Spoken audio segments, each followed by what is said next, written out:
जय माता दी भक्तों, आज हम शुरू करने जा रहे हैं श्री सत्यनारायण व्रत कथा। भक्तों, इस कथा के 5 अध्याय हैं। आज हम शुरू करने जा रहे हैं प्रथम अध्याय। व्यास जी ने कहा, एक समय की बात है, नैमिषारण्य तीर्थ में सौनकादि 88,000 ऋषियों ने पुराण वेता श्री सूत जी से पूछा,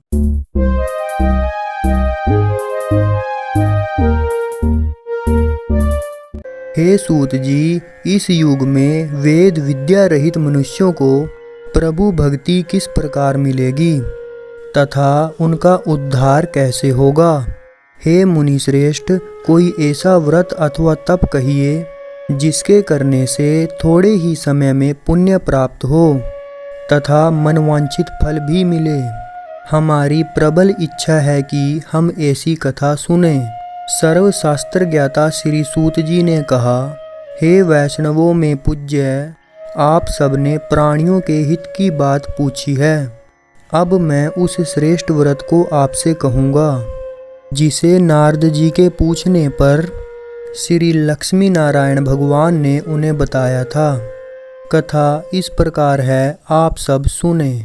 एक समय देवर्षि नारद जी दूसरों की हित की इच्छा के लिए सभी लोकों में घूमते हुए मृत्यु लोक में आ पहुँचे।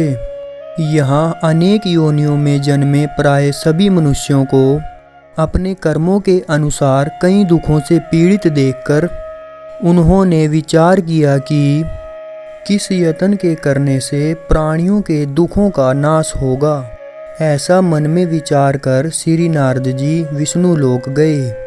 वहाँ श्वेत वर्ण और 4 भुजाओं वाले देवों के ईश नारायण को, जिनके हाथों में शंख, चक्र, गदा और पद्म थे तथा वरमाला पहने हुए थे, देखकर स्तुति करने लगे।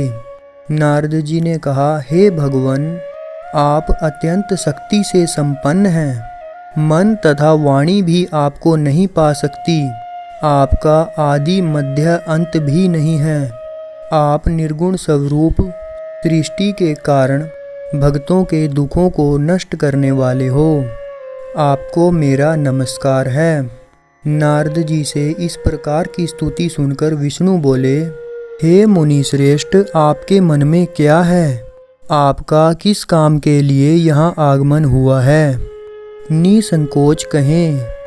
तब नारद मुनि ने कहा, मृत्यु लोक में सब मनुष्य जो अनेक योनियों में पैदा हुए हैं, अपने अपने कर्मों के द्वारा अनेक दुखों से पीड़ित हैं। हे नाथ, यदि आप मुझ पर दया रखते हैं तो बताइए, उन मनुष्यों के दुख थोड़े से ही प्रयत्न से कैसे दूर हो सकते हैं। विष्णु भगवान ने कहा, हे नारद, मनुष्यों की भलाई के लिए यह तुमने बहुत अच्छा प्रश्न किया है। जिस व्रत के करने से मनुष्य मोह से छूट जाता है, वह व्रत मैं तुमसे कहता हूँ। बहुत पुण्य देने वाला, स्वर्ग तथा मृत्यु दोनों में दुर्लभ एक उत्तम व्रत है, जो मैं आज प्रेमवश होकर तुमसे कहता हूँ। श्री सत्यनारायण भगवान का यह व्रत विधि विधान पूर्वक संपन्न करके मनुष्य इस धरती पर सुख भोग कर मरने पर मोक्ष को प्राप्त होता है।